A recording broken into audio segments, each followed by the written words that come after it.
만약 누군가가 여러분에게 왜 복음이 이 세상에 필요합니까? 라고 질문한다면 여러분들은 어떻게 대답을 하시겠습니까? 모르니까 알아야 되니까 필요하지 않을까요? 모르는 것보다 아는 게 좋으니까. 또 알고 있으면 뭔가 나에게 도움이 될 것 같으니까 복음이든 뭐든 간에 지식을 습득하는 것은 필요하니까 어쩌면 알아야 되지 않을까, 이렇게 가볍게 답을 할 수도 있을 것 같습니다. 그런데 많은 사람들이 양갈래로, 두 가지 갈래로 답을 할 수 있을 것 같아요. 그 첫 번째는 이 복음이 결국 우리에게 말 그대로 복을 주니까, 그러니까 우리 기쁨을 주고 행복감을 찾아주고 뭔가 우리에게 좋은 것을 줄 것 같으니까 복음을 아는 것이 필요합니다. 이렇게 대답할 수 있을 것 같습니다. 그러나 교회를 좀 다니셨고 좀 기독교에 대해서 조금 아시는 분들은 이 복음이 필요한 이유는 바로 우리의 죄 때문이다. 다른 말로 우리가 하나님의 진노를 받았기 때문에 그 진노의 문제를 해결하기 위해서는 복음이 정답이다. 이렇게 단언해서 말할 수도 있을 것 같습니다. 하나님의 진노, 이 주제는 사실은 별로 인기 있는 주제는 아닙니다. 저도 여러분들에게 좋은 이야기, 축복하는 이야기 하고 싶지만 주로 제가 설교하고 가르치는 것을 또 휴가 때 많이 묵상해보고 고민해본 결과 이러면 안 된다, 저러면 안 된다, 야단치고 나무래고 그런 메시지들이 참 많았다는 생각을 스스로 해보았습니다. 그런 말씀들을 전했으니까 또 보았으니까 그렇게 했겠지만 저도 사람인데 좋은 얘기하고 축복 사랑한다 이런 얘기하면서 이미지 메이킹도 하고 그게 좋지 않겠습니까? 그런데 여러분, 성경은 보면 그런 얘기들도 있지만 진짜 원색적으로 우리의 현 주소를 잘 이야기해 주고 있는 것 같습니다. 그것은 다 우리가 하나님의 진노 아래에 있다는 겁니다. 그래서 이게 쉬운 주제도 아니고 또 더군다나 좋아하는 인기 있는 주제도 아니지만 우리가 지금 어떤 상태에 있고 어떻게 살아가야 되는가 하는 것을 고민한다면 이 하나님의 진노라는 이 주제를 우리는 반드시 깨우쳐야 됩니다.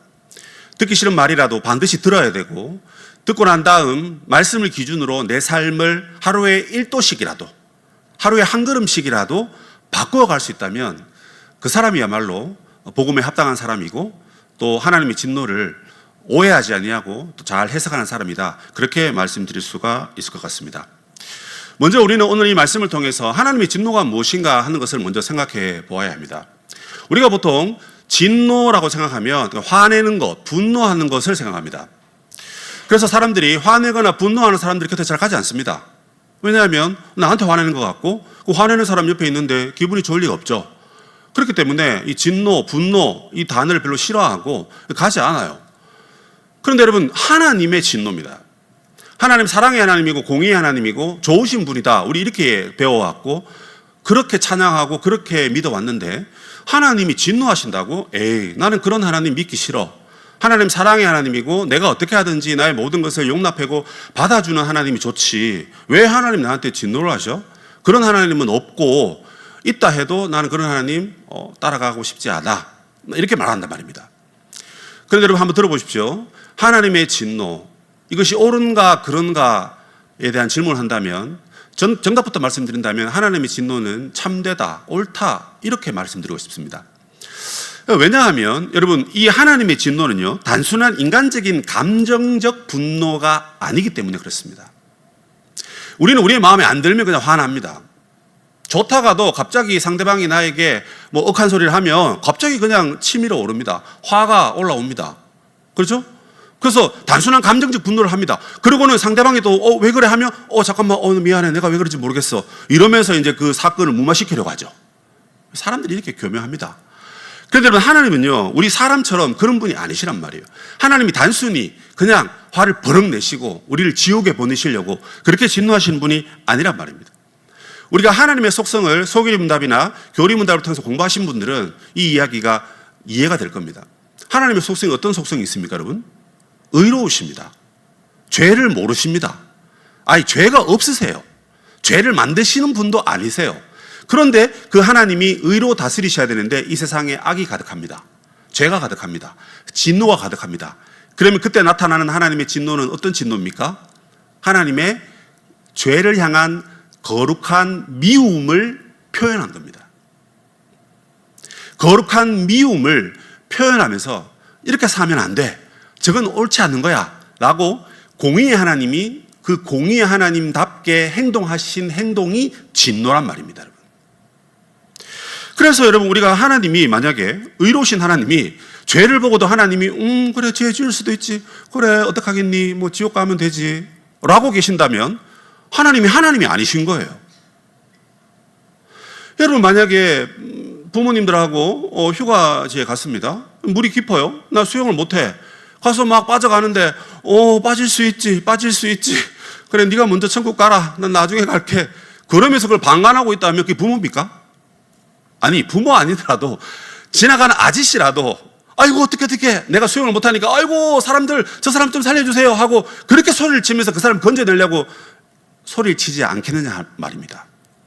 하물며 하나님께서 죄가 없으시고 의로운 나라, 하나님의 나라를 세우려고 하시는데 세상에 악이 가득한데 그 악을 몰아내시기 위해서 진노하시고 심판하시고 벌을 내리시고 하나님이시기 때문에 그렇게 행동하시고 통치하시는 것 말입니다.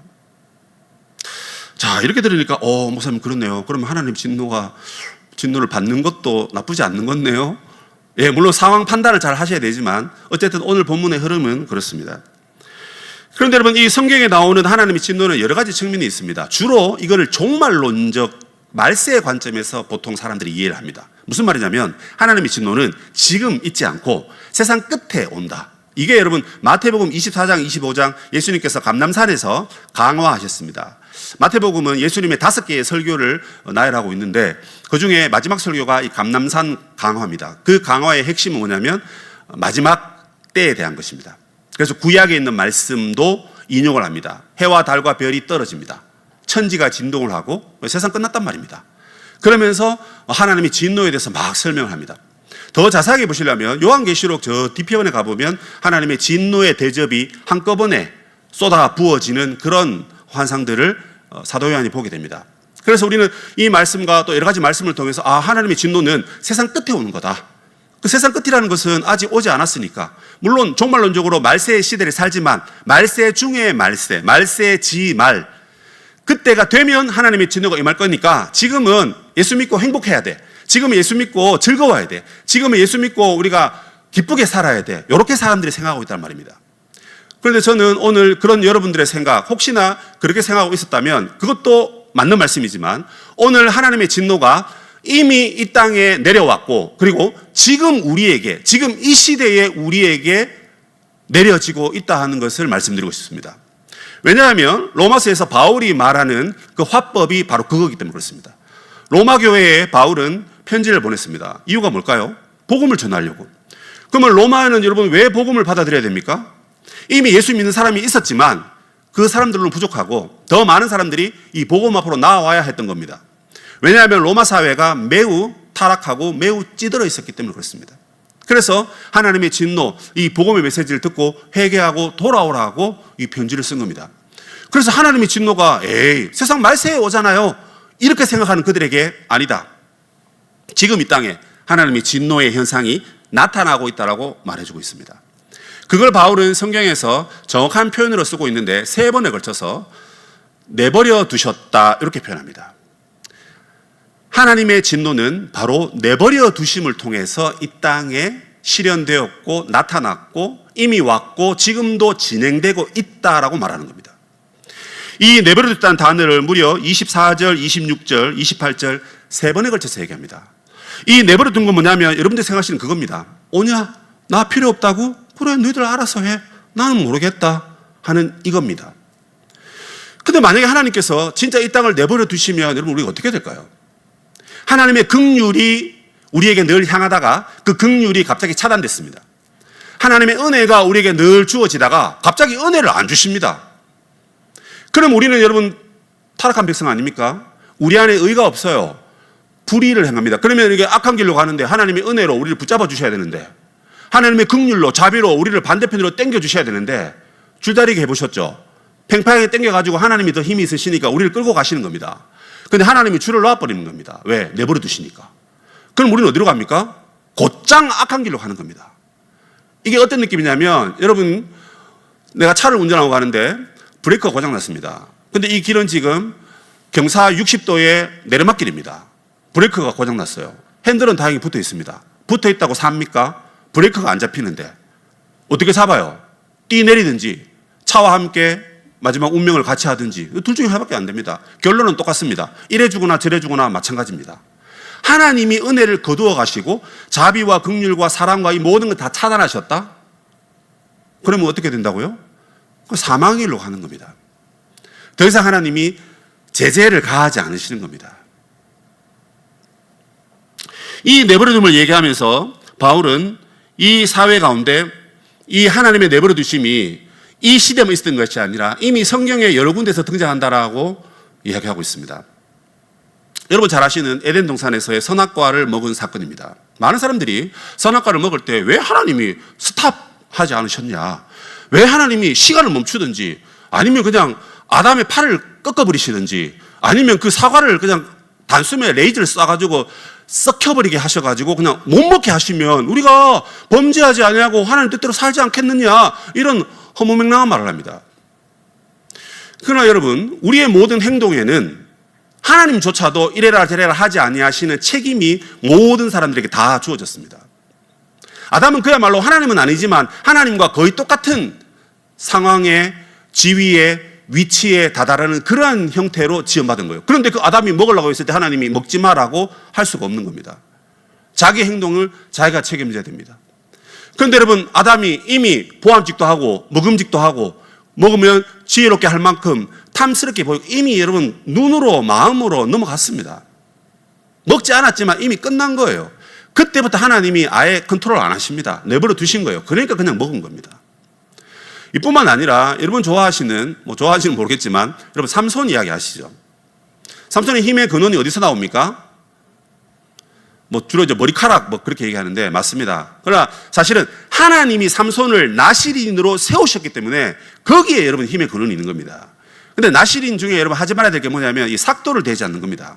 저 같은 사람은 나실인을 할 수 있을런지 모르겠는데 이게 머리카락을 자르면 안 되는 거거든요. 왜냐면 너는 거룩하고 구별된 사람이기 때문에 손대지 말고 거룩한 임무를 수행해라 하는 겁니다. 그런데 들릴라에게 마음이 뺏겼습니다.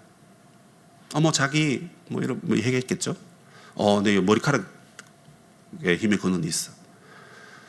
그러고는 다 민 거 아닙니다, 여러분. 성경에 보면 다 밀지 않았고 몇 가닥 이렇게 했습니다. 어떻게 됩니까?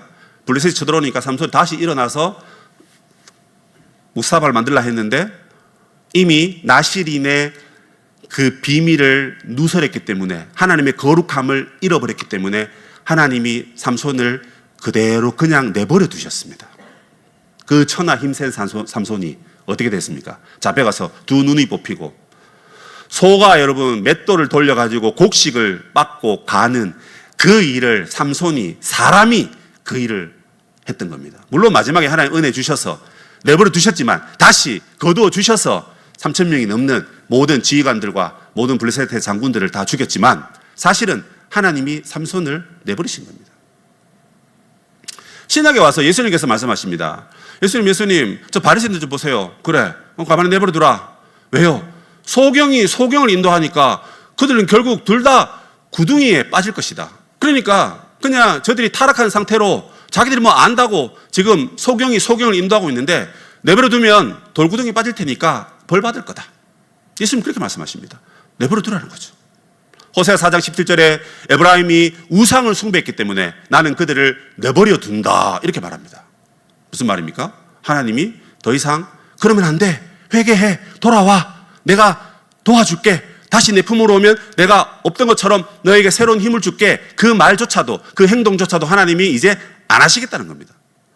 여러분, 이 내버려둠을 당한 이 사회, 또 이 한 개인, 어떻게 여러분 찌그러지고 엉망이 되는 사회로 전락할까요? 놀랍게도 성경은 그것을 3단계로 이야기하고 있습니다. 그 첫 번째 단계는 뭐냐면 정욕대로 내버려져 가지고 성적인 타락을 얘기합니다. 정욕대로 내버려서 성적인 타락을 한다. 여러분, 이것은 여기서 말하는 이 정욕이라는 것은 헬라의 원어의 뜻은 욕심을 말합니다. 사람에게 다 욕심이 있습니다. 돈에 대한 욕심, 성에 대한 욕심, 인기, 성공, 부, 명예 있습니다. 그것 자체가 나쁘다고 말할 수는 없다고 말합니다. 그런데 누군가는 그걸 붙잡고 그러면 안 된다 하고 줄타기를 잘 하면서 하나님께로 끌려가야 되는데 하나님이 내버려 두시니까 그냥 내 욕심대로 가는데, 문제는 부부 안에서 하나님이 베푸신 그 성적 관계, 이것이 개인의 욕심으로 바뀌어지면서 성적 관계를 하면 안 되는 사람들과 성적 관계로 흘러가 버린 겁니다. 여러분, 뭐 이거 얘기하면서 우리가 늘 얘기하는 통계가 있지 않습니까? 10년 전이나 지금이나 비슷한 통계가 뭐냐면, 여러분, 기독 청년 중에 성경험이 있는 사람들이 몇 %라고 그럽니까? 한 3년 전에 이 예화를 썼던 것 같습니다. 기독 청년 중에, 여러분들 얘기입니다. 예, 제가 청년일 때도 그 얘기 들었어요. 저는 그런 적이 없는데 들으니까 되게 기분이 안 좋더라고요. 그래서 우리는 여기 지금 230명이 앉아 있는데 아무도 그 프렌티지에 안 든다고 해서 우리 기뻐하고, 야, 우리 교회 좋은 교회다, 우리 교회로 오세요, 이렇게 말할 수가 없는 거예요. 다 우리가 한 교회고 다 주님의 공동체인데 이웃의 타락은 곧 나의 타락이잖아요. 여러분, 우리가 지체라면서요. 지체. 이 손이 아픈데 너는 안 아프지, 괜찮다, 이렇게 말할 수 없잖아요. 여기가 아프면 온몸이 다 아픈데. 여러분, 무려 52%랍니다. 2명 중에 1명입니다. 옆에서 한번 쳐다보세요. 마치 죄 지은 사람처럼 한번 쳐다보세요. 너 아니면 나야, 이 얘기입니다. 여러분, 물론 이 안에 아무도 그런 사람이 없겠지만, 또 그러길 바라고 또 그렇기를 원하지만, 실제적인 여러분 통계 조사는 그렇게 나온단 말입니다. 더 충격적인 사실은, 여러분, 혼전 순결 지켜야 되냐 말아야 되냐, 지킬 필요 없다, 61.3%입니다. 여러분 검색해 보십시오. 다 나옵니다. AI 물어보십시오. 다 나옵니다. 61.3%가, 그러니까 뭐 결혼을 이제 약속해 놓고 성관계로 가는 거는 괜찮지 않나요? 여러분, 결혼할지 안 할지 어떻게 합니까? 그날 가봐야 알죠. 그죠? 모릅니다. 근데 그 퍼센티지도 그만큼 나옵니다. 근데 이게 여러분, 그 개인이 잘못했다, 뭐 상대방이 서로가 잘못했다, 뭐 그렇게도 말하고 싶지만, 오늘 이 본문의 흐름은 뭐냐면, 하나님의 은혜를 거두어 가시니까, 내버려 두시니까 자기 마음대로 사는데 그렇게 타락한단 말입니다. 그런데 여러분, 저는 성관계를 했다 안 했다, 그것이 중요한 것이 아니라고 생각합니다. 많은 사람들이 어그러진 성관념을 갖고 있습니다. 상대방이 싫다 하는데 10번 찍어 안 넘어가는 나무 없다. 그게 우리 시대, 우리 위의 선배들 시대는 통했습니다. 요즘 통합니까, 여러분? 한 번만 그렇게 잘못하면 스토커로 고발을 당합니다. 왜 그렇죠? 내가 좋다는데, 하면 되는데, 내 마음인데, 뭡니까? 정욕이고 욕심인 겁니다. 그래서 많은 사람들이 이 성 문제 때문에, 특히 여러분들 청년들이지 않습니까? 또 우리 부모님들은 이제 자녀들이 있으실 건데, 참 많이 기도해야 되고, 많이 이 부분에 대해서 우리가 살피고 바른 길로 가야 되겠지만, 이런 사회적 현상이 무엇 때문에 일어난다? 하나님의 내버려 두십니다. 하나님이 진노란 말입니다. 한마디로 말해서. 자, 이 단계에서 두 번째 단계로 어떻게 가냐면, 오늘 본문에 보시면 그 뒤에 동성애가 등장합니다. 그런데 오늘 본문을 잘 보시면 놀랄 만한 게 뭐냐면, 이 동성애를 얘기하면서 여자들의 타락을 먼저 얘기합니다. 이건 두 가지로 볼 수 있겠습니다. 첫 번째는 로마 사회가 그랬기 때문에 그랬을 것 같습니다. 그리고 또 하나의 해석은 뭐냐면, 이게 지금 보통 여러분 일반적으로 그렇습니다. 일반적으로 여성들이 남성들보다 좀 더 윤리적이고 도덕적입니다. 아닙니까? 여러분 남자들? 맞다고 해주세요. 맞잖아요. 여성들이 남성들보다 좀 더 도덕적이고 좀 더 윤리적이고 법을 잘 지키려고 하고, 물론 우리 곁에 안 가는 사람 한두 분 계시겠지만 대부분 여성들이 더 법을 잘 지키고 모성애와 본능적으로 자녀들을 더 사랑하고 그렇잖아요. 안 그래요? 아무도 이 남자들이 동의를 안 하시네. 그러면 여러분 장가가기 어렵습니다. 동의해 주세요. 그런데 이 성적인 타락이 너무 심각해지니까 여성들이 먼저 타락하는 겁니다, 여러분. 어떻게?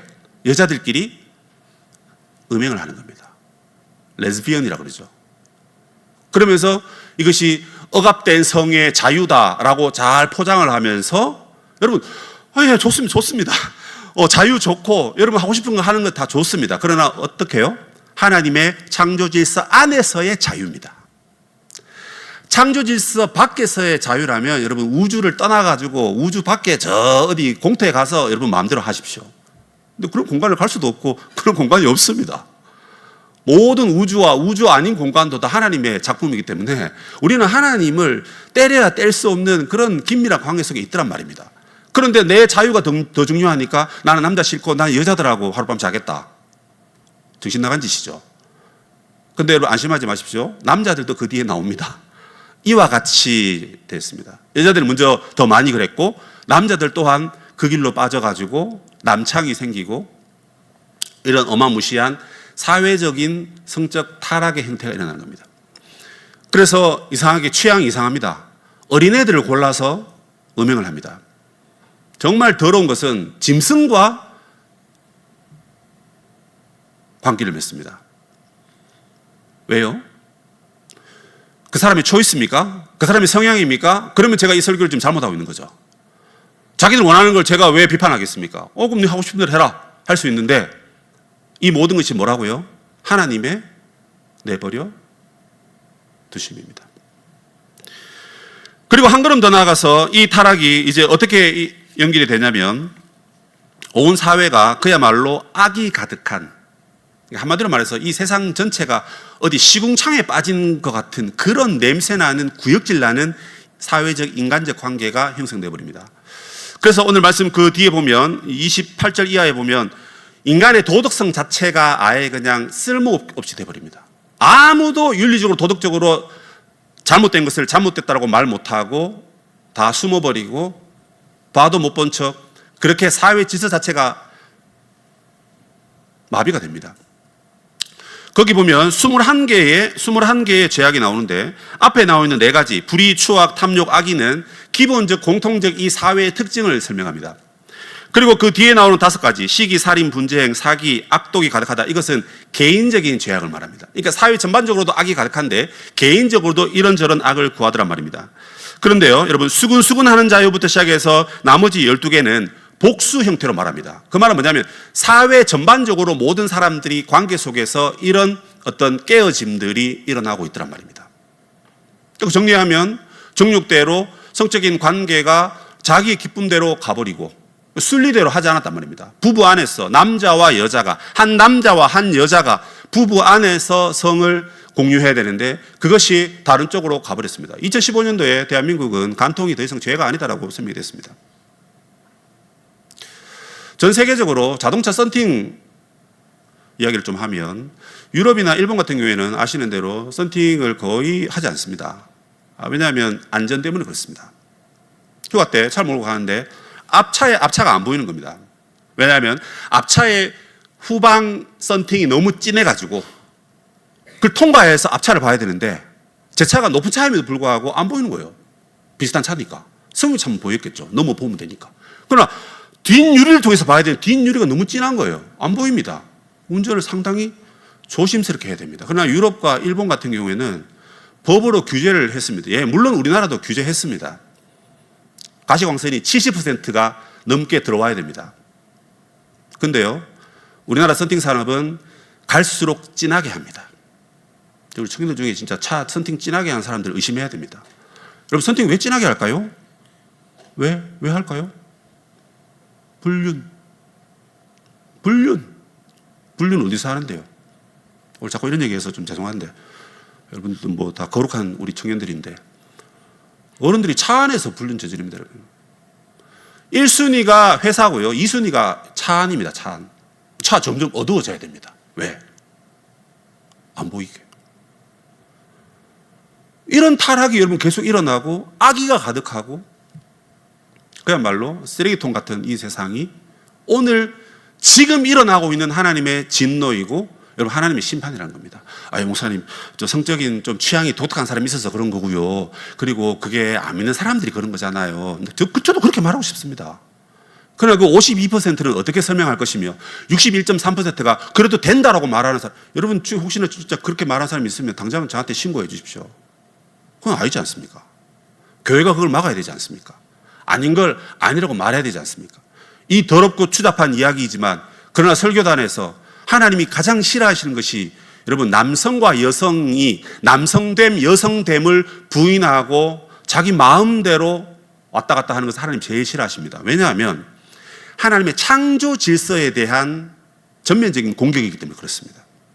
그래서 이 성적 타락하는 것이 하나님이 구약의 이스라엘 백성도 가장 큰 죄악 중에 한 부류였고 우상을 섬기더라도 음란히 행했다 그런 표현을 쓰는 이유가 바로 이것과 연결이 되기 때문에 그렇습니다. 자, 이런 여러분 하나님의 엄청난 이 진노, 사회가 성적으로 그다음에 윤리 도덕적으로 마비 상태가 된 이 상황, 무엇 때문에 이렇게 됐다고 그랬죠? 하나님의 진노입니다. 그럼 하나님은 왜 우리에게 그렇게 진노하셨을까요? 그 이유는 18절에 나와 있는데 두 가지입니다. 불경건과 불의입니다. 눈치가 빠르신 분들은 이 말씀을 이미 해석을 했을 겁니다. 불경건은 말 그대로 하나님을 안 섬겼다는 뜻입니다. 하나님 사랑, 이웃 사랑 있죠, 그죠? 항상 모든 게 거기에 걸리는 겁니다. 하나님 사랑, 다르게 말하면 하나님 예배하고 섬기고 하나님을 의지하고 살고 이런 삶이 돼야 되는데, 불경건, 하나님을 하나님으로 안 모신 거예요. 교회는 나옵니다. 봉사도 하고 열심히 합니다. 남들 보기에 야, 저런 리더, 나도 저런 리더가 되고 싶다, 저런 직분자가 되고 싶다, 저렇게 헌신하고 싶다. 하지만 그 안에 하나님을 향한 경건의 모습이 없을 수도 있겠죠. 하나님은 다 아시니까. 사람은 속일 수 있지만, 우리는 속을 수 있지만 하나님은 안 속습니다. 그래서 하나님이 진노하시는 겁니다. 그런데요, 놀라운 사실은 뭐냐면 이 불경건의 단추가 잘못 끼어지면 그 뒤로 바로 따라오는 게 뭐냐면 불의입니다. 불의. 이렇게 생각하면 됩니다. 내가 하나님이 안 무서운데 사람이 무섭겠습니까, 여러분? 하나님이 두렵지 않는데 집까짓게 사람이 나한테 아무리 큰 소리 치고 공격을 하더라도, 야 임마, 내가 하나님도 안 두려운데 내가 니까짓 것한테 질 것 같아? 이러고 막 무시하고 내 마음대로 살겠죠. 그래서 이 불경건과 불의는 항상 연결이 되어 있습니다. 그러니까 여러분, 인간관계가 힘드시죠? 단언해서 말씀드리는데 경건이 없어서 그렇습니다. 사회생활이 힘들고 살기 싫고 이 땅에 왜 나는 늘 이렇게 힘들고 저 사람들은 안 믿는데도 잘 살고 그러는데 나는 왜 이렇게 힘들까? 하나님과의 관계가 지금 뭐가 문제가 생긴 거예요. 하나님과의 관계에 있으면 코드가 뽑힌 겁니다, 여러분. 전류를 공급받아야 되는데 코드를 뽑으면 여러분 선풍기가 돌아갑니까? 다 삐질삐질 흘리면서 혼자 막 씩씩 화를 내겠죠. 그러나 하나님과 연결이 되면 하나님이, 그래, 하나님만이 나의 위로가 되시고, 그래, 돈 좀 없으면 어때? 성공 좀 나중에 하면 어때? 하나님이 나의 동반자시지 하고 이렇게 은혜를 받으면 사람도 이해하고 성공도 하면 좋고 안 해도 하나님 영광에서 살면 되고 이렇게 자족하고 이렇게 감사하면서 살 건데, 그게 안 되는 겁니다. 반드시 기억하십시오.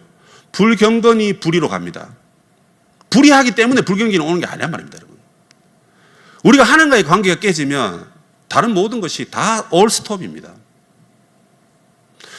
자, 그런데 여러분, 하나님께서 그러면 처음부터 우리를 불경건하게, 그래서 불의하게 만드셨냐? 그게 아니란 말입니다.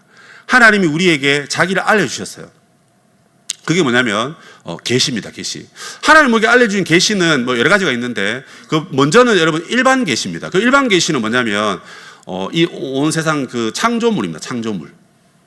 이 세상을 보면서 이 세상을 누가 만들었을까 하는데 그 답은 하나님이다 하는 것을 넌지시 간접적으로 이 세상을 보여주면서 하나님을 알게끔 하나님이 만들어 놓으셨어요. 그리고 또 하나는 뭐냐면 바로 우리 인간의 양심입니다. 우리 마음이에요. 우리 마음 속에 하나님을 알만한 것을 하나님 우리에게 보여주셨습니다.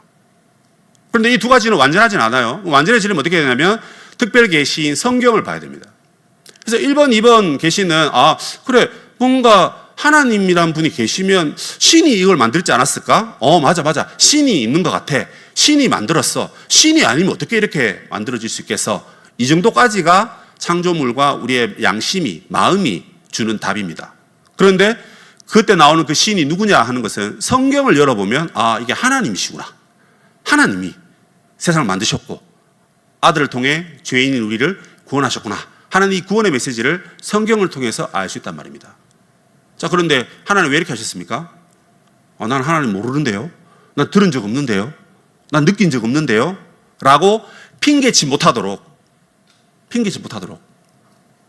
성경이든지 세상이든지 내 마음이든지 이 세 개 중에 하나는 반드시 우리가 우리 마음에 작용을 하기 때문에 하나님의 존재를 알 수 있도록 하나님이 그렇게 우리를 만들어 놓으셨다는 겁니다. 그런데 여러분, 문제는 뭡니까? 왜 우리가 하나님의 진노를 받게 되었죠?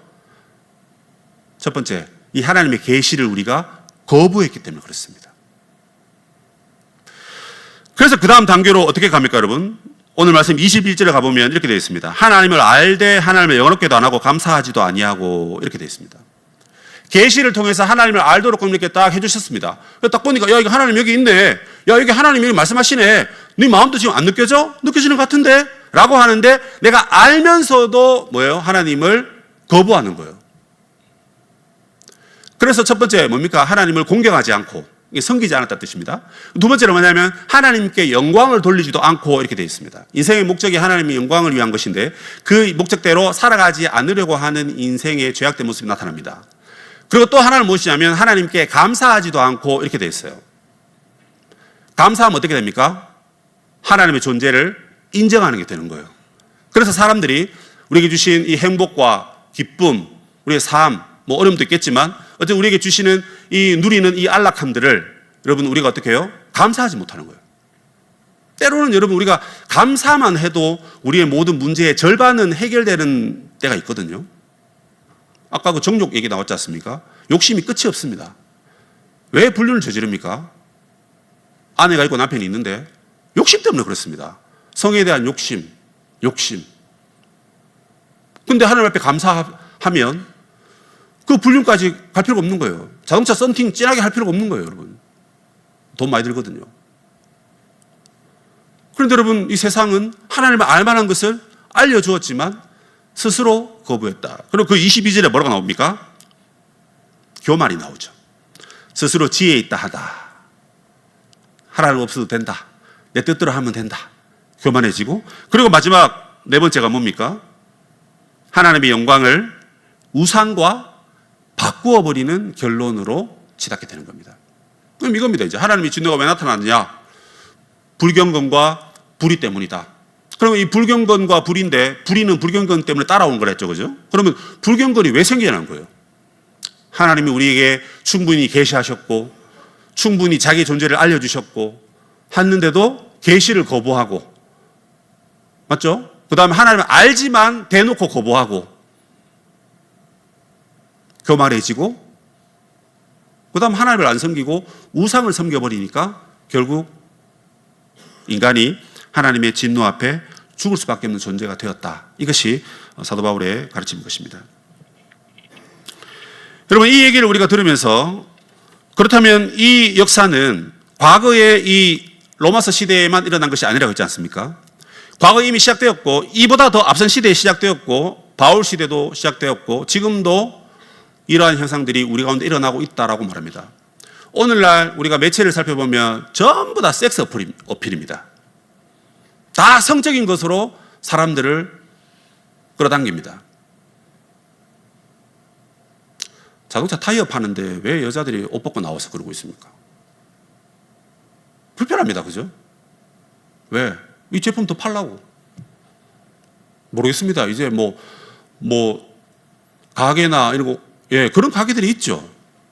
음식 파는 가게에 호객 행위를 하는데 비키니를 입고 밖에서 사람 손님을 끌어당기는 거. 아, 보기 좋네. 그렇게 생각합니까? 우리 남성들?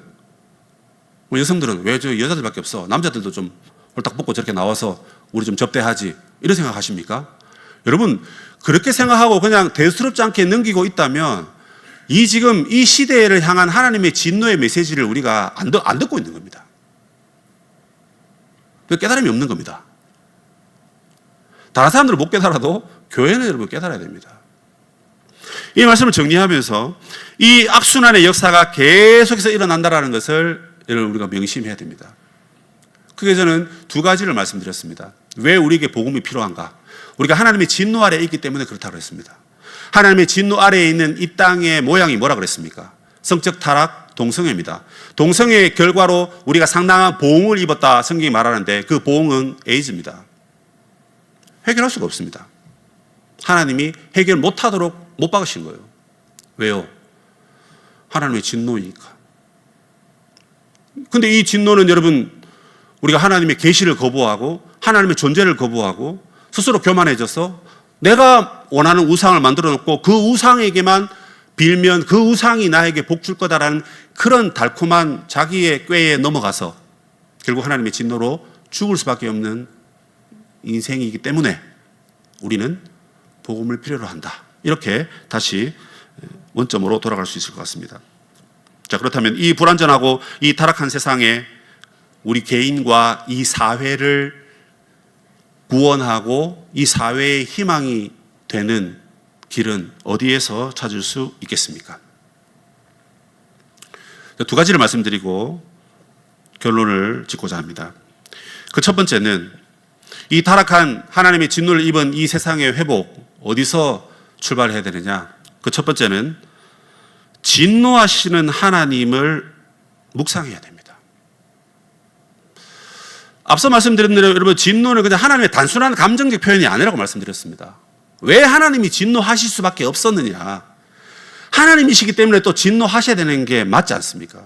인간관계 속에서는 여러분, 화 안 내는 부모가 인기 있고 화 안 내는 선배, 화 안 내는 직장 상사가 좋다 그렇게 말합니다. 그런데 여러분, 일이 그르치고 자녀가 불구덩이로 들어가는데 진노하면서 아이에게 채찍을 들지 않는 부모가 아니듯이, 때로는 진노의 메시지가 우리를 살리고 하나님의 진노는 하나님의 사랑의 또 다른 표현이라는 것을 우리가 깨닫고 알 때 이 진노와 심판의 메시지가 오히려 감사로 바뀔 수 있는 겁니다. 근데 많은 사람들이 하나님의 진노? 에이, 재미없네. 왜 하나님 진노하셔? 복을 주셔야지. 이렇게 해버리고 우리 마음대로 하나님을 바꾸어버리면 아까 말했던 스스로 교만해서 하나님의 형상을 금수, 동물로 바꾸어버리는 우상숭배를 하고 있는 겁니다. 그래서 하나님이 진노하신다 하셨을 때, 아, 하나님이 진노하신 거니까 그건 옳은 것이야, 타당한 것이야 하면서 그걸 묵상하면서 우리 자신을 돌아보는 시간으로 가져야 된단 말입니다.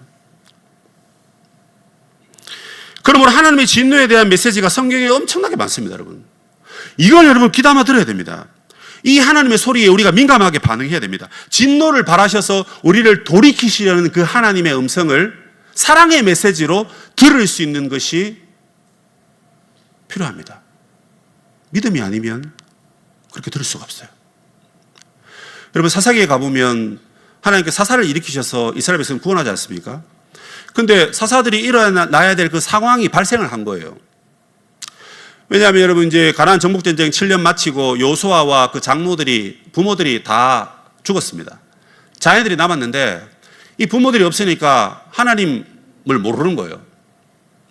하나님이 출애굽시키시고 요단강 건너게 해서 이 가나안 땅에 들어와서 여리고를 어떻게 정복시키셨는지 이 자녀들은 듣기만 들었지 모르는 거예요. 근데 들었는데 또 뭐 잊어버리면 모르는 거지 않습니까? 그러다 보니까 부모들이 없으니까 이 사람들이 우상을 숭배하는 거예요. 하나님 마음이 찢어진 겁니다. 내가 너희들 여기까지 인도해서 광야 40년, 정복전쟁 7년, 47년 만에 너희 부모들 다 죽여가면서 여호수아와 갈렙 빼고 너희들만 여기 딱 데려왔는데, 여호수아도 이제 죽고 다 천국 갔는데 너희들이 하나님 잘 섬겨야 되는데 이 진짜 배은망덕하게 하나님 아닌 우상을 섬기는 겁니다. 하나님이 너무 찢어지는 마음으로 그들에게 벌을 내리십니다. 오죽했으면 하나님 벌을 내리실까요? 가만히 놔두면 죽거든요. 그러니까 채찍이라도 던져가지고 살려야 되니까, 불구덩이 속에서 끄집어내야 되니까. 그래서 모압, 암몬, 에돔, 애굽 이런 나라들을 이스라엘에 막 보냅니다. 왜 보냅니까? 이스라엘 도와주라고요?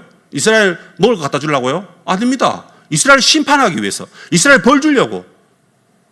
그러니까 이제 이 백성들이 이제 깨달은 거예요. 아이고, 하나님 우리가 잘못했습니다. 하나님 우리가 잘못했네요. 회개합니다. 하나님 어떻게 하십니까? 사사들을 보냅니다. 사사들. 왕이 없었기 때문에 재판관, 다스리는 자 이런 뜻이거든요. 그 사사들을 보내가지고 그들을 구원합니다. 근데 사사들이 또 죽고 또 시간이 지나니까 또다시 타락하는 거예요. 또다시 범죄합니다. 그럼 하나님 어떻게 하십니까? 야, 내가 한 번은 내가 봐줬지만 이제 못 봐준다. 너희들 알아서 해라. 넣어버려 둠. 땅땅땅. 그렇게 하셨습니까? 아닙니다. 또다시 열방을, 하나님도 바쁘시지, 또다시 열방을 보내가지고 또 묵사발을 만듭니다, 이스라엘을. 그러니까 이스라엘 백성들이 하나님 또 잘못했습니다. 또 빕니다. 오냐. 그러니까 또 사사를 보내가지고 또 구원해 주십니다. 여러분, 이걸 사사기에서 몇 번, 이 패턴을 몇 번 이야기하고 있는지 아십니까? 7번. 7번. 뭡니까? 히브리의 문학적 표현에 7은 완전수라 그랬죠. 하나님이 이 이스라엘 백성의 완전한 구원을 위해서 끊임없이 7번에 걸쳐서 똑같은 얘기를 반복하고 있습니다. 그리고 무려 사살을 몇 명을 부리시냐면 12명이나 부리십니다.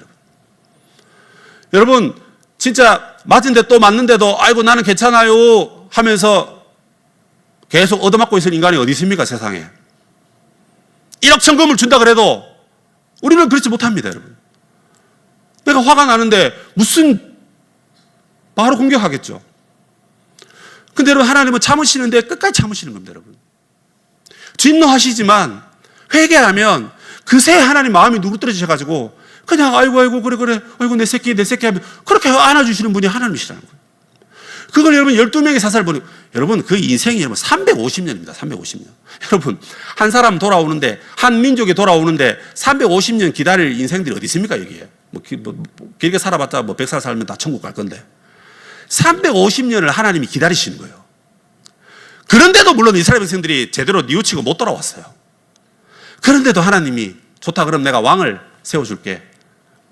왕도 안 되고.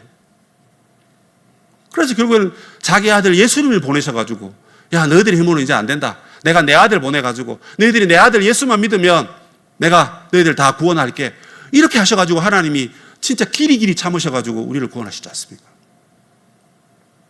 그런 의미에서 하나님이 진노하시는 것은 우리를 사랑하기 때문에 자기의 은혜와 자비가 한이 없기 때문에 무궁하기 때문에 얘들아 그러면 안 된다. 회개해라. 돌아와라. 그 이야기 하시려고 진노하신 것입니다. 그럼 여러분 하나님을 너무너무 우리처럼 쪼잔하신 분으로 여러분 생각하지 마십시오. 하나님은 엄청 넓고 인자하신 분입니다. 그 하나님이 진노하셨는데 아이고 나는 이제 죽었구나. 나를 버리시는 거구나. 내가 진작에 알아봤어야 되는데 야 불교로 갈아타자. 다른 종교 가자. 이게 아니란 말입니다. 여러분 돌아오라고 손짓하시는 사랑의 회초리 사랑의 매질을 하시려고 에헴 이놈 하시면서 진노한 이 메시지를 자연 우리가 왜 여러분 흘겨드려야 됩니까? 새겨드려야죠. 그러므로 날마다 여러분 우리가 하나님의 진노 앞에서 두려워 떨며 우리 자신을 돌아볼 수 있기를 바랍니다. 하나님 우리 진노하실 때 야 아직 나를 포기하지 않으셨구나. 나를 버리신 건 아니구나. 그래서 저렇게 하나님이 나에게 진노하시는구나. 바른 말 해주시는구나. 하나님 참 감사합니다. 하나님의 진노를 여러분 묵상하고 그 묵상 속에서 진노가 사랑의 메시지로 바뀌는 그 지점 앞으로 여러분 가셔야 됩니다. 안 그러면 희망이 없습니다. 안 그러면 다 성적으로 타락할 겁니다. 동성애, 소아성애, 짐승과 음행을 하고 별의별 짓을 다 하고 세상은 그렇게 타락의 길로 갈 겁니다. 그러나 하나님의 자녀는 하나님의 진노의 메시지를 잘 새겨듣고 거기에서 회개하고 하나님께로 바로 나아가는 자리로 가야 할 것입니다.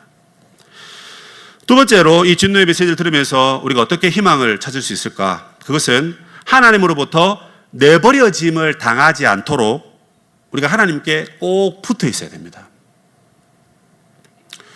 여러분 하나님이 세상을 내버리십니다. 사랑의 하나님만 하나님이 아니세요. 사랑과 공의의 하나님이십니다. 공의라는 것은 죄가 있을 때는 반드시 심판하고 벌하셔서 바이러스가 몸에 들어왔다면 바이러스를 빼내고 팔이 썩었으면 팔을 잘라내고 수술하시는 그 하나님이란 말입니다. 근데 만약에 여러분 내버려둠을 당했다. 만약 우리가 지을 수 없는 성적 타락의 길로 들어갔다. 그건 이미 하나님의 내버려짐을 내 육체에 내가 채우고 있는 어리석은 삶을 지금 살고 있는 것입니다. 그것을 하나님은 정죄하시는 것이 아니라 그 길로부터 그 내버려짐을 당하는 그 길로부터 빨리 탈출해라. 인터넷의 음란 사이트와 포르노와 여러 가지 그 중독으로부터 너희들이 이제 자유해라.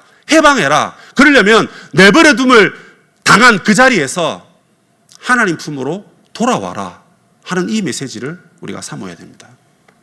정답은 분명합니다. 어떻게 우리가 내버려짐을 당한 그 자리에서 다시 하나님 품으로 갈 수 있느냐? 그 답은 경건입니다.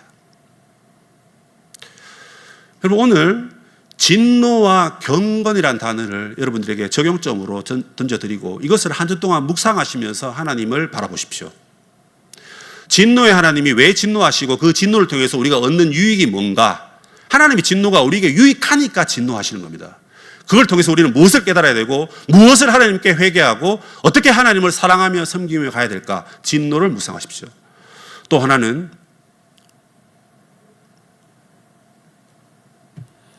이 내버려 둠으로부터 하나님께로 가기 위해서는 경건이라고 그랬습니다. 경건. 여러분 아시는 그겁니다. 경건의 시간, quiet time, 큐티. 예. 정말 중요하다고 말씀들 많이 하시는데 정작 그것을 열심히 하시는 분들은 손에 꼽힙니다. 저는 더 이상 어떻게 해드릴 수가 없습니다. 그건 여러분들의 인생이고 여러분들의 삶이고 여러분들의 생활이기 때문에 제가 같이 가서 도시락 싸들고 가서 말리면서 얘야 말씀을 봐야지 뭐 그렇게 할 수가 없어요.